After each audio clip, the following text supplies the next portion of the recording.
The views and opinions expressed in the following program are those of the participants and do not necessarily reflect those of KSMQ Public Service Media Incorporated or its assigns.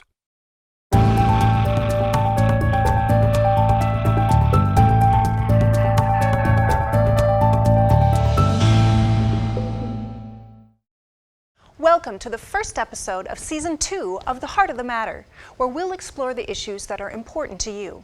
On today's show, we look at whether there is a leadership gap in southern Minnesota and northern Iowa, and what's being done to bring along new faces and ideas. Let's start right here.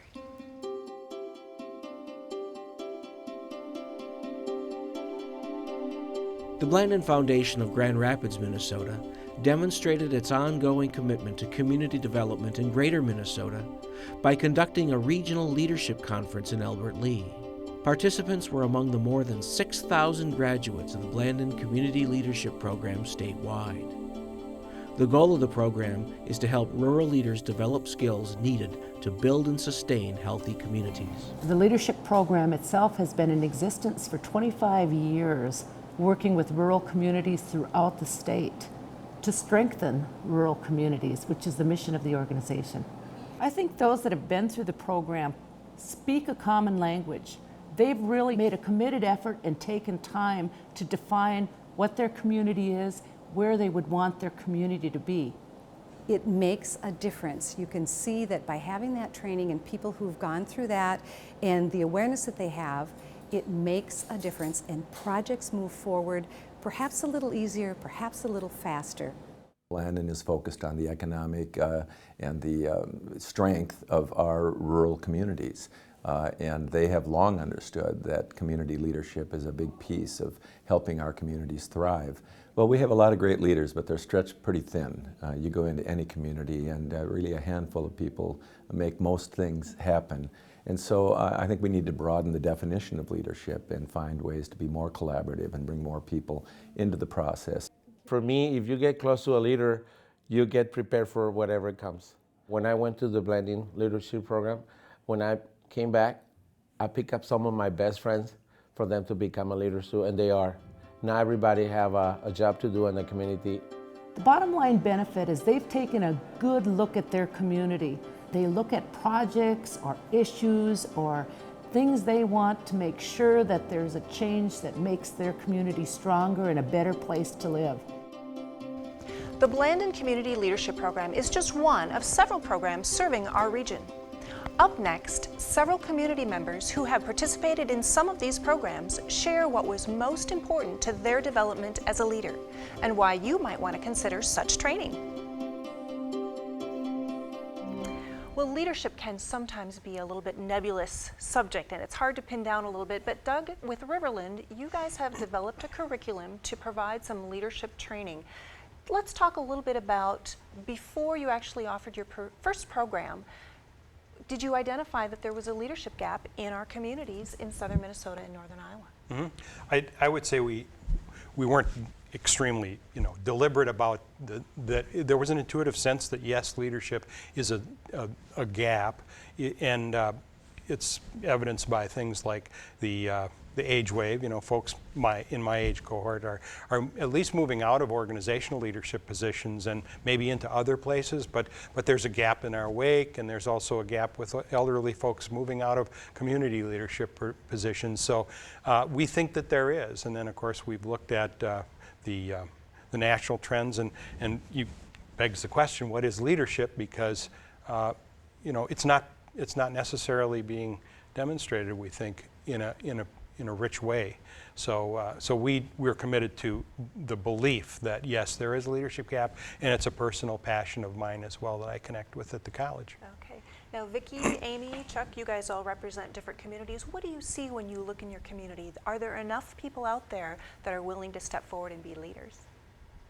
I think speaking for the Austin community, who has a long tradition of building community leadership with the Blandin program, and now many years with the Austin Leadership Program through Riverland Community College, that we continue to foster the development of individual citizens in the community. So I don't see that there's a lack of leaders in our community, and what these leadership programs have done for Austin is to build a network of these leaders, so that you know who you can call upon if you have specific issues or something that you want to work on, or something you have a passion about and you know somebody else does. So I think it's been not a lack of leaders, and the way that these programs are set up, it really does build some solid skills in the individuals who have a passion to not say be a leader, but to help serve their community better.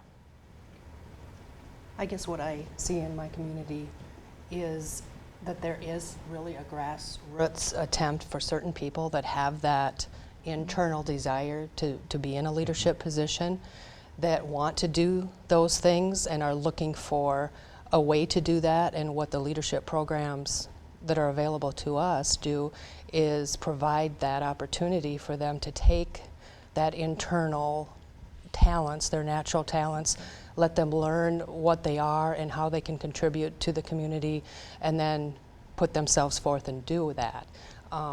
The lack that I see, and kind of the gap, is that it tends to be certain groups or certain people, and we really need to reach out to more individuals into all areas of the community, and maybe mentor more and get some more conversation and dialogue going with people that don't have that in their background, that would be great leaders.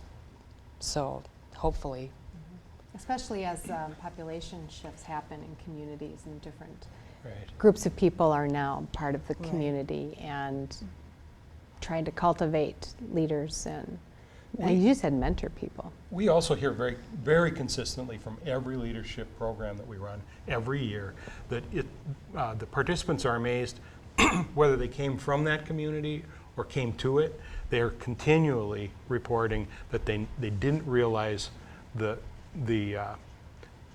enough about the community. They learn through the programming. They gain knowledge of the many ways in which leadership can be exercised. Was that your experience? Yes, that was my experience going through the class. And the more you knew, the more you didn't know you knew that you needed to know in order to participate. A lot of people are sometimes a little afraid of being put into a leadership position, and they're not sure about it. And I think there's a real problem developing in this country right now because of the problems we're having with leadership on the national level, and it's coming down to the state level, and it's going to trickle down to the community levels. And people who have the ability to become leaders are hesitant about stepping into those roles just because of what they see happening in leadership nationally and on the state level. But I think the leadership programs are great because, like the Blandon program I went through, showed you that what maybe you thought you needed to be a leader wasn't necessarily so, and that there were a lot of things that you could do without having all of the gifts and talents that you think a leader should have. Yeah. That it's really a community group and a community effort. It sort of begs the question. Begs the question of what are the traits of a good leader? Right, and what we consistently again see is that people confuse it, I think, with power. Leadership is not about exercising power. I use the definition that leadership is taking responsibility to make something better. And you can do that in many different ways. And so the kind of intuitive definition of a leader is somebody who's in a powerful position isn't the right one, I think. Right. Is there a legitimate argument in this leadership training, as Amy mentioned, you're developing a network rather than necessarily developing new leaders? You've got folks in positions of leadership who are engaged in whether it's the Riverland program or the Blandon program, so you're kind of training those that are already in leadership. What can we do to draw out those, as Vickie mentioned, who are not already in leadership positions? Somebody's got to be the next group to come along. Yeah. I think those programs that we've already mentioned, yes, they tap into people who already, others maybe would categorize them as a leader, but it also taps into those people who are maybe not seen in that way, but really do have a passion about something, or have something that they care about, or want the opportunity to do that. You see some people from all different sectors of the community, and so not everybody has the power that you would normally see. So I do think it cultivates it at all levels. Well, I think it's important from a leadership standpoint that there are really 3 ways that you can be a leader in your personal life, in your professional life, and then in the public. And Sure. that's kind of where the Leadership Owatonna class or program that I was in focused on what you could do for publicly in the community. But I learned so much more personally that, as well. So I think it's important to let people know that to take leadership training and to learn what you can do for yourself has other aspects too, other than actually being like, currently I was appointed to the school board. I did take that and learn about myself and my natural talents and my traits enough that I could be of value in that position. But that doesn't mean that has to be the end and the result. There are so many things at all different levels that kind of training, leadership training, can give you. That's a great example of a specific outcome kind of tied to your leadership training. Have you noticed in your communities or in any of the communities that you've worked with, what are some specific benefits that the community has ended up with as a result of some of this leadership training? Is there a project, or have you noticed more people getting involved? Give us some stories of some success. In Wells, we had a person come back from the Blandon program and get involved in a community garden project. And so for the last 2 years, Wells has had a great community garden project and have worked with other agencies too to put that together. And it's been a real boon to the community. It's drawn a lot of people together, and a lot of people have learned about what's happening and what can happen in Wells when people get together and work together. The other thing I would observe is that we work with the chambers in all of the communities in which we do our programming. And so we had the chambers help us gather together folks about a year ago that have been in the community leadership programs, and we did focus groups with them. And what we were stunned to learn is that they said that the program that they've experienced has improved the quality of public discourse. And that's a pretty powerful outcome, and frankly, maybe even better than I had dreamed, frankly. So that's an outcome. It's not as concrete and direct as what you're describing, but it certainly was a need. Look into your crystal ball for me as you continue to modify the program that you're offering through Riverland, and I'm sure Blandon is doing the same thing. What needs do you think need to be addressed? You mentioned the age wave that's coming. Will we be losing leaders, or, as some have speculated, those folks will have more time on their hands and will be more interested in chairing the Rotary or leading a strategic initiative in the community? What do you see in your crystal ball? One of the things that we're doing, we're trying to enhance the leadership component per se in our programs, because we've kept hearing that people want that a little more strongly integrated into the program, where it's been mostly about how a community works. With the secondary benefit, you learn something about leadership in your own personal life, organizational life. But so that we're strengthening that. But the other piece that's very important to us right now is the participants in our group don't reflect the diversities in our communities. And so we're trying to figure out how to bring leadership programming that is more accessible to the diverse populations, particularly immigrant communities that are in our communities now, our subsets of our communities, because they sometimes don't know, they may be new here and they don't know, as a community group, they don't know how to access, they don't know about the programs and services and resources that are available. So that is definitely part of the crystal ball that we're foreseeing. That you see, all right, very good. Well, thank you so much for putting a little bit more concrete face on what this leadership is all about. Thanks for being here. Thank you.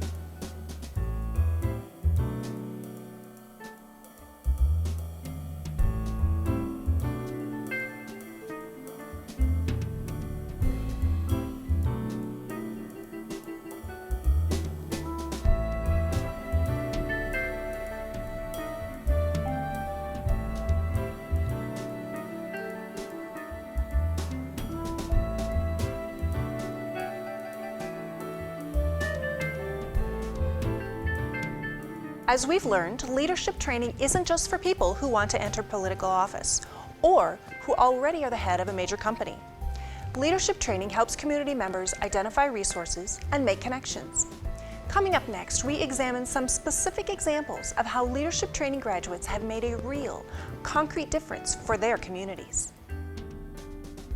Well, on today's episode, we've been talking about leadership and how important it is to communities. And what I'm interested in finding out, Mark, both you and Kim have been through leadership programs, different ones. Mark, you went through Blandon, and Kim, you went through the Riverland program. Kim, tell us a little bit about why you decided this was something that you wanted to participate in. Well, I was very interested in the leadership program, specifically in Freeborn County and in Albert Lea, because I had always lived in Freeborn County for, not always, but for the majority of my married life. We lived there, but I worked in Austin. And so when I became part of the business community in Albert Lea and was there every day, I thought it was important to understand what goes on in the community and be part of it. And I thought this class, through my job and through just personal contacts, would be a great opportunity for me, and so, and I think it was. All right. And Mark, you went through the Blandon program, which was a little bit different. The time commitment was a little bit different. The expectations were. Tell us about that program and your experience. Well, the Blandon program was a great opportunity for me, particularly because I was new to the community. I just moved back to Minnesota from Atlanta, so it was an opportunity for me to become involved with the community, to look for areas where I could plug in and be an asset and help the community move forward. So it was really, for me, a wonderful networking opportunity on a personal standpoint, but at the same time it was also a wonderful opportunity for me to give back. And working not only with the previous Blandon and later the subsequent Blandon cohorts, we've been able to have an impact in the community, and that's been very positive. All right. In terms of the time commitment, would you say, as you think about encouraging others to participate in this type of training, do you talked about your position as a leader was one of occupation. You talked about an interest in kind of getting to know the community. What are some other reasons why you would encourage people to participate in leadership training? I think that it goes beyond like your occupation. It also helped me in just things that I participate in, things that they teach you a lot about your strengths and what your interest levels are that you may not even know. But once they've determined that, then you really be intentional about what you spend your time doing. And so it helped me out that way, that I was able to. It wasn't just career-based, it was life-based. But I think the time commitment piece is, it seems like a lot. It seems like an 8-hour day every month for 11 months or 10 months is a huge commitment. But every day that we went, I could have had so much work to do. But I was so happy at the end of the day that I took the time and couldn't wait for the next one. For me, that's how it was. For me, it was things don't happen in a vacuum. There's an opportunity to help the community and not be relying on others to do things that you're quite capable of doing. I have skills that I was able to share with the community and hopefully benefit the community. For us, it was a different time commitment. We had one solid week going well into the night where, again, you go through a lot of the same leadership skill building exercises that Kim's program went through. And then later on, I took subsequent programs on how to build communities and further expand my skill set and hopefully make myself more useful. All right. Well, there have been a number of classes now in many communities in our region that have gone through both of these programs. Let's talk a little bit about what happens next. You talked about this enhances you personally, it enhances you professionally. But Kim, when you got home from your leadership training, or I shouldn't say got home because yours was throughout the year, when you took a look around, what made you just decide that there was something specific that you needed to do as a result of that training? Right, and I have the ability through my job to identify areas that maybe we need to work on just because of with the children and things that we might be missing, or there's a gap in services. And one of the things that I saw is that I was hearing at every meeting I'd go to, every committee I'd go to, is about the lack of respect just by everyone, by children, adults, colleagues, neighborhoods. And so I thought, well, what are our options there? And other people that had been either, Dennis Deezer had been through the Blandon program, and so him and I, he's the director of the YMCA, him and I would talk, and we would talk about what options were out there. And we had an opportunity to write a grant for what is called Operation Respect. the curriculum is Don't Laugh at Me, and it really focuses on 3 to 7-year-olds. And we thought that this would be a good thing for our community to train some respect ambassadors in and have them go out in their job or in their volunteer work, things that they do in the community, to just, pass on the good news of respect. Right, great. Jenny, I'm going to bring you into this conversation as well. And now, while you may not have been through any of the leadership training programs that have been offered in the community, you certainly have taken advantage of Kim's participation by being someone who has utilized this Operation Respect. Tell us how it works for you. Okay. Well, actually, after we took the training, for the most part, I know it's targeted toward younger children, but right away I incorporated it into our orientation materials for our staff. Most importantly, summer staff, like our aquatics lifeguards, park leaders, things like that. And for the most part, we just discussed it, how it's important to respect not only patrons but each other, and so we kind of left it at the beginning when we first started it. And so you were trained as an ambassador? Yes, okay. Yep, I was. Yep. So I went through the first initial training, and then this last year was the first year that I actually did a lot of the activities and the programs and the lesson plan guide. This summer we had at the pool a couple instances where there was some bullying, and our pool manager had expressed some concerns about it, so we do in-services throughout the summer, so we just decided one of our in-services would be about that topic, and we took one of the activities, the Torn Heart, where it's basically this paper heart, and it's about a story of a little boy. Throughout his day he's put down and ridiculed and harassed, and each time that happens a little piece is torn out of the heart, and at the end we have discussion time, how does he feel now, and if this was a recurring theme in his life, how would he end up, what kind of person is he going to be. So I think it helped have a visual for them, because they don't realize, the staff especially don't realize how important they are to those kids, because they look up to them, they think they're cool, so it was kind of nice, and so they can address it too if they ever see bullying, to stop it right then and there, to not tolerate it and things like that. So that was how we addressed it with the staff part. And then this last week, actually, I am involved with the Youth Advisory Council, and it's 6th and 7th graders out at the middle school, and we just teach them about leadership and volunteerism and community service, things like that. And we actually did the same thing, but it was more on diversity, but just showing how other people, you might think they're your friends, but they have different interests than you. Everybody's a little bit different. Not everybody's the same. We did activities where we had a line drawn, and they were supposed to remain silent, and we would ask them, step over the line if you've ever been teased or harassed, or about your skin color, or your the way you look or the way you talk, and it was like a number of questions like that, and every time they had to step over the line and look and see, and it's a way of showing them that they're not alone, that other people feel that same way, and it just teaches how important it is to respect each other, and that they're not alone. So. Wow.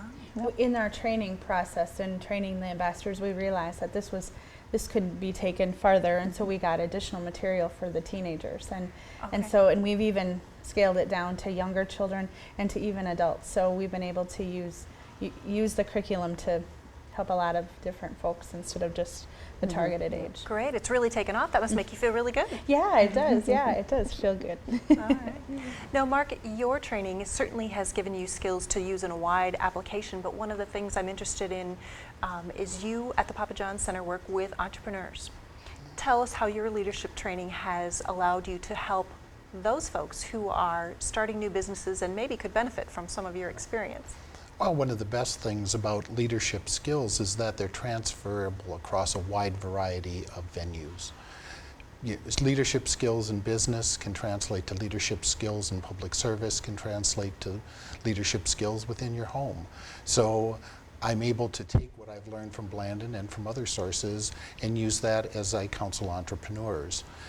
Part of it is the way I'm able to frame the issues in a way that maybe the entrepreneur had not considered when they were putting together their business plan. So I'm able to get them to think differently about a issue or a subject, and they're able to look at it with fresh eyes and say, I may have a better solution than I had when I came in here. So that's part of using that skill set, but leadership training is so important to be an entrepreneur. even if you don't become an entrepreneur and you just remain working in either the private sector or the public sector, a good leader is also a good follower.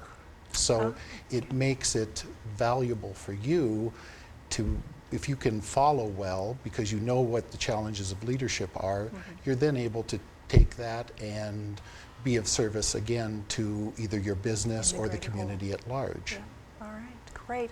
Well, thank you, all of you, for sharing some wonderful specific examples of how this leadership training can be applied in your local community. Thanks for being here. We learned that the leadership gap can be narrowed if individuals step forward and engage their community.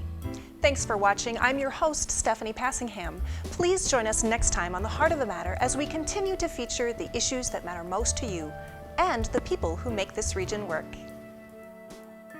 For more information about leadership training being offered in your area, you can contact the Blandin Community Leadership Program and the Riverland Community College Leadership Program. It's also a good idea to check with your local Chamber of Commerce about other options in your area.